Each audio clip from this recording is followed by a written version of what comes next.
Hello everyone, welcome to my channel. मैं हूं मनोज शर्मा और आज की क्लास में हम करने जा रहे हैं क्लास 12th का चैप्टर कैश फ्लो स्टेटमेंट आगे कंटिन्यू, जिसको हम टीएस ग्रेवाल टेक्स्ट बुक से कर रहे हैं। अब तक इसके 1 to 36 क्वेश्चन हो गए। आज 37 क्वेश्चन से स्टार्टिंग करते हैं।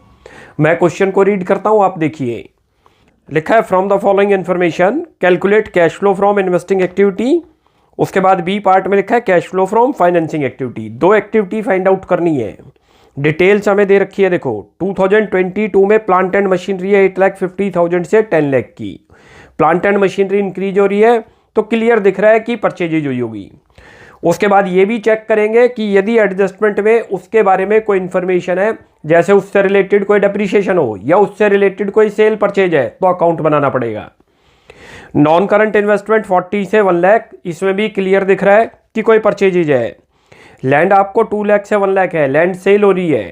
इक्विटी शेयर कैपिटल है 20 लाख से 30 एक्टिविटी का पार्ट बनती है। इसमें फ्रेश इशू है 10 लाख का। 10% प्रेफरेंस शेयर में रिडम्पशन हुई है 1 लाख की। सिक्योरिटी प्रीमियम रिजर्व है, तो इसका मतलब हमारे शेयर जो है प्रीमियम पर इशू हुए होंगे। % डिवेंचर है 10 लाख से 10 लाख, कोई चेंज नहीं है। इस पर इंटरेस्ट पे करना पड़ेगा, याद रख लेना आप। एडजस्टमेंट पढ़ते हैं तब डिसाइड करेंगे कौन से अकाउंट बनेंगे। लिखा है एडिशनल इन्फॉर्मेशन में पहला depreciation charge on plant and machinery. देखो एडजस्टमेंट आ गई है डेप्रीशिएशन की। जैसे ही जिस असेट से रिलेटेड डेप्रीशिएशन आए या उससे रिलेटेड कोई सेल परचेज आए, तो समझ लो उसका अकाउंट प्रिपेयर करना होगा। तो यहाँ पर हमें मशीन अकाउंट बनाना होगा। Plant and machinery of book value ₹60,000 was sold for ₹40, जो कि 40,000 में सेल आउट कर दी 20,000 लॉस पर। कैसे पता चला? बुक वैल्यू तो 60 थी, सेल आउट कितने में करी है? 40,000। लेस देन बुक वैल्यू है तो लॉस हो गया, मोर देन बुक वैल्यू है तो प्रॉफिट हो गया। थर्ड पॉइंट पे आ जाओ। Land was sold at A gain of 60,000। Land हमने 60,000 गेन पर सेल आउट करी। फाइंड आउट खुद करना पड़ेगा कि कितने की सेल करी है। प्रॉफिट तो पता चल गया 60,000 प्रॉफिट पर सेल है। लैंड अकाउंट भी बनाना होगा। Preference share were redeemed on 31 March 2023 at a premium of 5%। और जो प्रेफरेंस शेयर ऊपर आप चेक करो 1 लाख से रिडम्पशन थी, वो टुगेदर विद प्रीमियम है, तो 5% एक्स्ट्रा पे करना पड़ा। जब हम फाइनेंसिंग एक्टिविटी बनाएंगे तो उसमें 1 लाख प्लस 5% और ऐड करके तब माइनस करेंगे वहां, क्यों उतने से आउटफ्लो हुआ है। फिफ्थ पॉइंट पे लिखा है dividend on equity share and preference share for the year ended 31 March 2022 was nil. आगे लिखा है and for the year ended 31 March 2023 propose dividend on equity share was 10%। कौन से ईयर में डिसाइड हुआ है? 23 में। पेमेंट कब होगी इसकी? 24 में। तो हमारा 23 से कोई लिंक नहीं इसमें, यानी कि फिफ्थ पॉइंट का हमारे लिए कोई यूज नहीं है, कोई इनफ्लो नहीं, कोई आउटफ्लो नहीं। Fresh share on equity share was on 1 अप्रैल 2022। और फ्रेश शेयर जो इक्विटी शेयर थे वो बता रखा है कि कब इशू हुए थे। अब जरा एक एक करके करते हैं। जिसकी एडजस्टमेंट है पहले उसकी वर्किंग बना ले, उसके बाद क्वेश्चन की स्टार्टिंग। सबसे पहले आ जाओ प्लांट एंड मशीनरी है। देखो जितनी भी असेट्स हैं उनके बैलेंस बीडी डेबिट साइड आएंगे, याद रख लो। असेट्स की नेचर है उसके बैलेंस बीडी डेबिट होंगे, लायबिलिटी क्रेडिट होगी। बैलेंस बीडी सबसे पहले लिखो, हाथ के आते हैं भाई, बैलेंस सीडी लिख दो। दो बैलेंस आपको दे रखे होंगे। बीडी कौन से बैलेंस को बोलते हैं? ओपनिंग बैलेंस को याद रख लो। सीडी किसको बोलते हैं? क्लोजिंग बैलेंस को। दो बैलेंस आपको क्वेश्चन में दे रखे हैं। पहले बनाओ 8,50,000, 2022 को ओपनिंग बोलते हैं, 2023 को क्लोजिंग। जो लास्ट वाला है उसको क्लोजिंग और जो ओपनिंग है उसको ओपनिंग बैलेंस, यानी कि बैलेंस बीडी। 8,50,000 और 10 लाख। हर स्टेप सोच के करना। हम ये अकाउंट बना क्यों रहे हैं? क्योंकि इसकी एडजस्टमेंट आ गई इसलिए बनाना पड़ गया। अब एडजस्टमेंट क्या है? 50,000 का तो डेप्रीशिएशन है। डेप्रीशिएशन यहां लिखते हैं, याद करो, लिखो बाई डेप्रीशिएशन अमाउंट है 50। उसके बाद सेकंड एडजस्टमेंट अच्छी तरह देखो। बुक वैल्यू दे रहा है 60,000 की और कह रहा है वो 40,000 में सेल आउट कर दी, तो क्लियर दिख रहा है लॉस है। तो पहले तो आप यहां पर लिख दो बाई बैंक, जितने में मशीन को सोल्ड आउट करा। क्लियर है? ये तो करी है 40,000। मैंने आपको बता दिया बुक वैल्यू से लेस देन होगी तो लॉस हो गया, मोर देन होगी तो प्रॉफिट, और पूरे बुक वैल्यू पर सेल है तो नो प्रॉफिट नो लॉस। यहां पर लेस देन है 20,000 कम में सेल करी, क्योंकि 40 की सेल करी। बुक वैल्यू कितनी दिखा रखी थी? 60,000। लिखो loss on sale of machine कितना है? 20,000। और इसके ब्रैकेट में वैसे लिख भी दिया करो स्टेटमेंट ऑफ P&L, क्योंकि ट्रांसफर ये वहीं पर होगा। लॉस क्लियर है? ये रहा। अब जरा इसका क्लोज करते हैं, चेक करते हैं। परचेजेज निकलती है, परचेजेज दिखेगी क्योंकि उधर की साइड ज्यादा दिख रही है और ये कम है। टोटल इधर बन गया, देखो ये 110 हो गया और ये यानी कि 11,10,000 आ गया। लिख दो टोटल, जो सा बड़ा है वो लिखते हैं, 11,10,000 तो 2,60,000 आ गया डिफरेंस। और ये क्या चीज़ आ गई, परचेजेज आ गई। 2 करो बैंक। वैसे भी आप देख लो, पहले आपके पास मशीन कम थी, अगले साल जाकर वो इंक्रीज हो गई, तो जाहिर बात है परचेज करी होगी। तो परचेज अब निकाल ली, कितनी है 260, या ब्रैकेट में ली। अब करते हैं लैंड अकाउंट। ये भी हमारी क्या है, असेट्स है, तो बैलेंस बीडी किधर आएंगे, डेबिट। मैंने अभी बताया आपको, लिखो 2 बैलेंस बीडी। क्यों बनाना पड़ रहा है, क्योंकि इसकी भी एडजस्टमेंट आ गई। बैलेंस बीडी अमाउंट चेक करो, 2 लाख रुपये दे रखा है, अच्छी तरह से देख लो बुक में। और क्लोजिंग बैलेंस दे रखा है उसका 1 लाख। क्लोजिंग किधर लिखते हैं, इधर लिख दो बाई बैलेंस सीडी। कितना दे रखा है, 1 लाख रुपये। अब ये बता रखा है कि वो मशीन 60,000 पर सेल हुई है। देखो लैंड यदि इंक्रीज हो जाएगी तो क्लियर है परचेज है, और डिक्रीज होगी तो सेल है। पहले 2 लाख थी, 1 साल के बाद क्या हो गई, वो डिक्रीज हुई तो सेल करी है कितने की, 1 लाख की, लेकिन एट ए प्रॉफिट ऑफ 60। तो कितने की सेल दिख रही है, 160। लिख दो यहाँ पर 160। क्लियर हो गया, बहुत अच्छा पॉइंट था ये। ब्रैकेट में कर दो सोल्ड, यानी कि आपने लैंड को बेचा है 1,60,000 पर।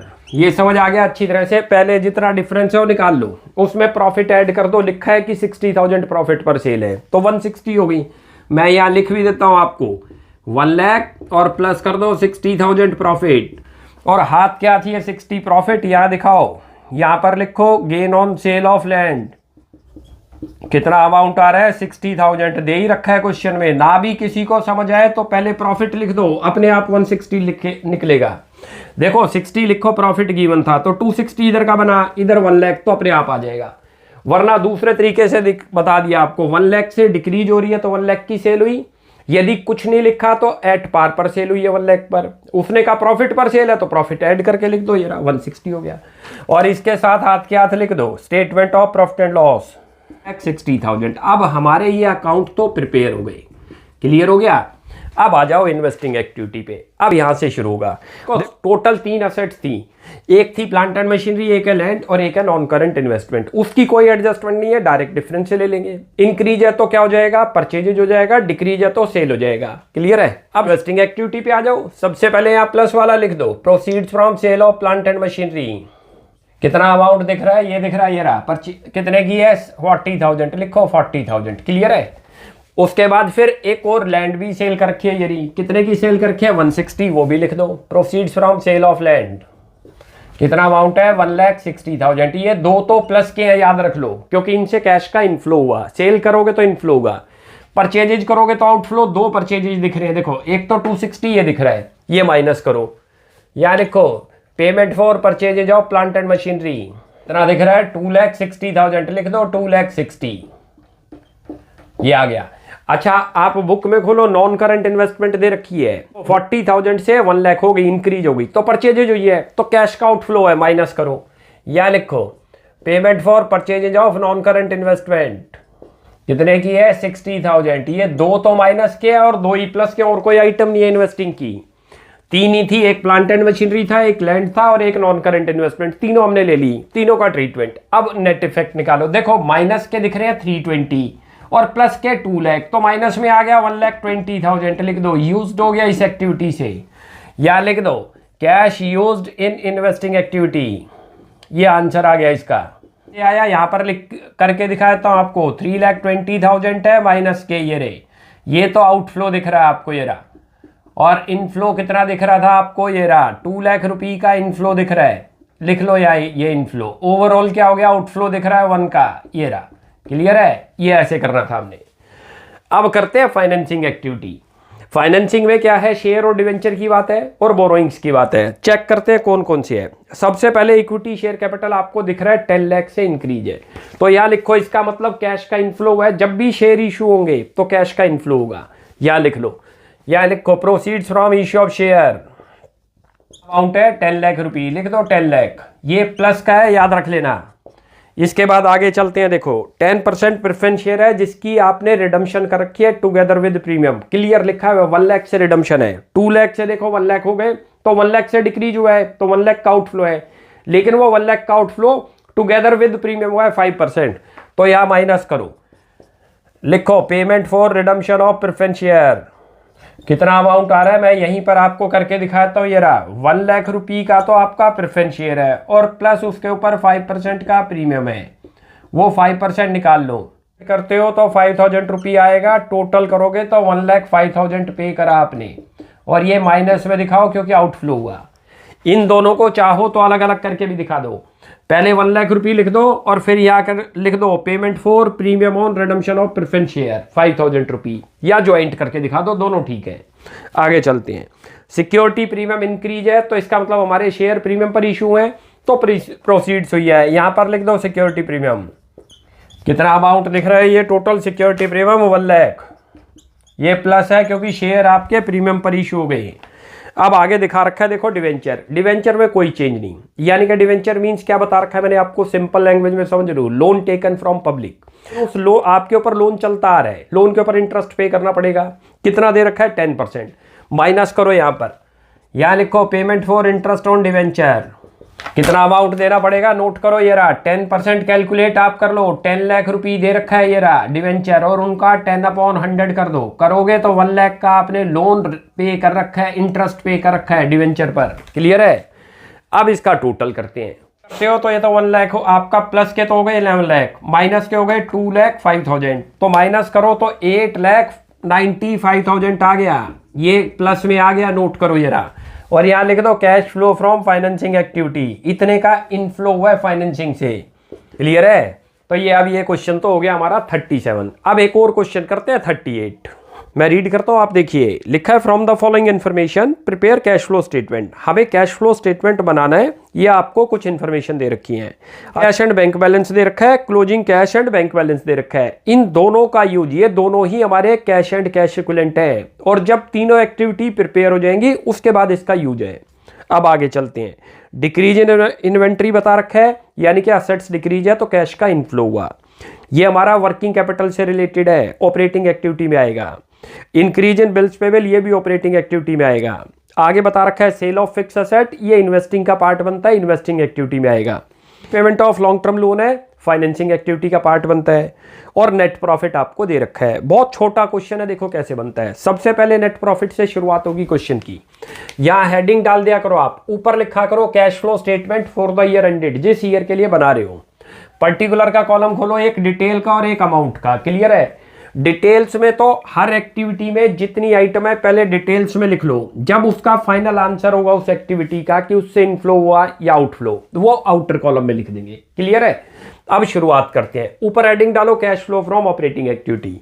अच्छा, क्वेश्चन में खाली नेट प्रॉफिट दे रखा है, कोई टैक्स नहीं दे रखा, कोई डिविडेंड नहीं दे रखा, कोई जर्नल रिजर्व नहीं दे रखा। सीधा यहीं से शुरुआत कर दो, नेट प्रॉफिट बिफोर टैक्स। चलो जी, कितना दे रखा है नोट करो, ये रहा 20,000 रुपये, डिटेल्स में लिख दो अभी। उसके बाद अब सीधा कौन सी एक्टिविटी, 3 पार्ट में बनती है ऑपरेटिंग एक्टिविटी, याद रख लो। पहले पार्ट में क्या लिखते हैं जर्नली, नेट प्रॉफिट, उसके बाद जर्नल रिजर्व और प्रोविजन फॉर टैक्स, और 2 डिविडेंड बताए हैं, प्रपोज डिविडेंड और इंटरिम डिविडेंड। कभी कभार एक्स्ट्रा ऑर्डिनरी आइटम आ जाए जो ऑपरेटिंग से रिलेटेड है, वो भी आ जाएगी। इस क्वेश्चन में खाली नेट प्रॉफिट था, तो एक पार्ट तो हमारा ऑपरेटिंग का कंप्लीट। सेकंड पार्ट में क्या करते थे, कैश आइटम और नॉन ऑपरेटिंग आइटम, वो क्वेश्चन में दे ही नहीं रखी, सीधा दे रखा है कौन सा, वर्किंग कैपिटल का पार्ट, यानी कि करंट एसेट्स करंट लायबिलिटी, उससे शुरुआत कर दो। अच्छा, दोनों ही ऐड होने वाली है। लायबिलिटी जब भी डिक्रीज होगी तो माइनस, और असेट्स डिक्रीज है तो प्लस। इन्वेंट्री डिक्रीज होगी तो प्लस होगा। लायबिलिटी आगे बिल्स पेबल इंक्रीज है तो वो भी क्या हो रही है, इंक्रीज है तो प्लस होगा, क्योंकि इनफ्लो हुआ है। यहां पर लिख दो current assets decrease and current liability increase, add होने वाली आइटम है, दोनों को ऐड कर दो। यहाँ आ रहा है देखो, डिक्रीज इन इन्वेंट्री प्लस होगा क्योंकि इनफ्लो हुआ, आपने इन्वेंट्री को सेल आउट करा हुआ। डिक्रीज का मतलब क्या है, आपकी इन्वेंट्री डिक्रीज हो गई। डिक्रीज कब होगी, जब सेल है, तो कैश का इनफ्लो हुआ, प्लस करो। वैसे याद रख लो, करंट एसेट जब भी डिक्रीज होंगी तो प्लस, लायबिलिटी इंक्रीज होंगी तो प्लस। इसका रिवर्स कर दो, करंट एसेट्स इंक्रीज हो गई तो माइनस करते हैं, करंट लायबिलिटी डिक्रीज हो गई तो माइनस करते हैं। इस क्वेश्चन में दोनों ही, एक एसेट्स डिक्रीज हो रही है तो प्लस होगी, लायबिलिटी इंक्रीज है वो भी प्लस, माइनस की कोई आइटम नहीं है। यहां लिख दो डिक्रीज इन इन्वेंट्री, कितना अमाउंट दे रखा है 80,000 रुपये, लिखो इसके सामने, ये रहा। क्लियर है? उसके बाद इंक्रीज इन बिल्स पेबल, वो भी लिखो, प्लस होगा।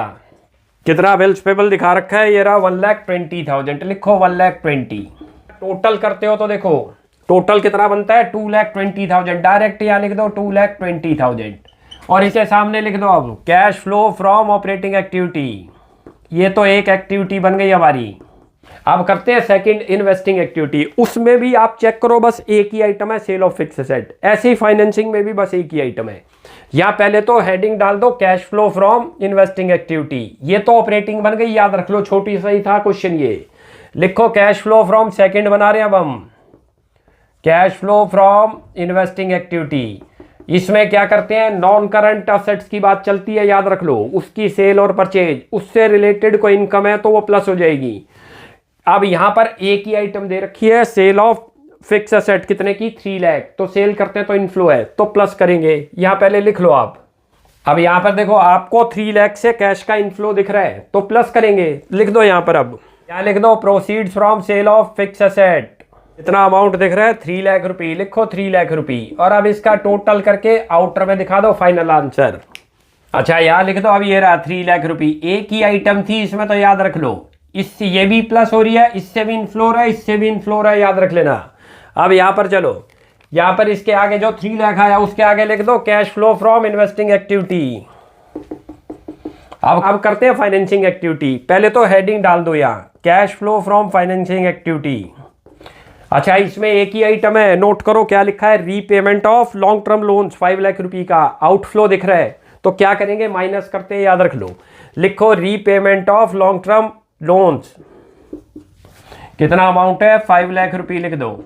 और ये आउटर कॉलम में दिखाना, ये माइनस है, यहां दिखाओ आप फाइनल। एक ही आइटम है, मान के चलो इसमें और भी आइटम है तो सबको डिटेल में लिखते चले जाओ, फिर सबका टोटल करके यहां लिखो जैसे हमने ऑपरेटिंग में करा। बाई चांस इन्वेस्टिंग में भी एक ही आइटम थी, पहले डिटेल्स में लिखा फिर आउटर में दिखा दो उसको, ऐसे ही इसको आउटर में दिखा दो। आउटर कॉलम में दिखा दो 5 लाख रुपए आ रहा है, नोट कर लेना, माइनस में आ गया, ध्यान रख लो ये। और यहाँ इसका आंसर लिख दो cash used in financing activity. अब देखो क्या करते हैं, अब तीनों एक्टिविटी का टोटल करते हैं और उसको लिखते हैं, यदि वो प्लस में आया तो net increase in cash and cash equivalent, और वो माइनस में आए तो net decrease in cash and cash equivalent, वो करते हैं। अब ये देखो तीनों का टोटल करते हो तो कितना बनता है, ये तो माइनस में है 5 लाख और ये 520 प्लस में, तो 20,000 आपका नेट आ रहा है, वो लिखो यहाँ पर कितना आ रहा है, प्लस में आ रहा है, लिखो 20,000, क्लियर है। और इसके आगे देखो क्या लिखते हैं, यहां लिखते हैं net increase in cash and cash equivalent, clear है। ये तो आ गया आपका, कहां से आया, तीनों एक्टिविटी को प्लस करा 20,000, याद रख लो। मैं वैसे आपको यहां करके भी दिखाता हूं, 2 लाख, ये तो आपका बनता है 2,20,000 प्लस का है, ये भी प्लस का ही है, कितना है 3 लाख रुपए, और उसके बाद ये माइनस है 5 लाख रुपए, ये यहां से आया, ध्यान रख लेना, जो 20,000 आया। अब इसके अंदर ऐड करते हैं, यहां पर बहुत अच्छी तरह से देख लेना, ऐड लिखते हैं cash and cash equivalent at the beginning of the year, जो आपको बुक में दे रखा है, कितना अमाउंट दे रखा है 1,50,000 दे रखा है, नोट कर लो अच्छी तरह बुक में। भाई ये तो हमने फाइंड आउट कर लिया, ओपनिंग और closing cash and cash equivalent given है, ओपनिंग इसमें ऐड करोगे अपने आप क्लोजिंग के इक्वल आएगा। ये देखो क्लोजिंग आपको 1,70,000 दे रखा है, ये रहा, इसको ऐड करा तो कितना बन गया 170, और क्लोजिंग भी इतना ही है, लिख दो यहां पर cash and cash equivalent at the end of the year, clear है। ये था ये क्वेश्चन, काफी अच्छा क्वेश्चन था। पहले हमने क्या करना है, ऑपरेटिंग एक्टिविटी बनाओ, फिर इन्वेस्टिंग बनाओ, फिर फाइनेंसिंग, तीनों को क्लब कर दो। तीनों को क्लब जब करोगे तो या तो ये प्लस में आएगा माइनस में, प्लस में आ जाए तो net increase in cash and cash equivalent, minus में आ जाए तो net decrease in cash and cash equivalent.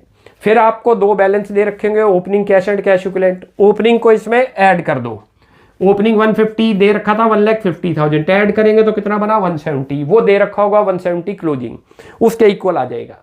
आज हमारे अब ये 38 तक कंप्लीट हो गए। ये फुल फ्लैश क्वेश्चन था जिसमें कैश फ्लो स्टेटमेंट की तीनों एक्टिविटी हमें प्रिपेयर करनी थी।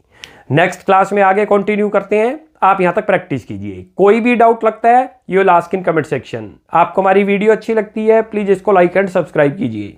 Thanks for watching my video, next class में जल्दी मिलते हैं।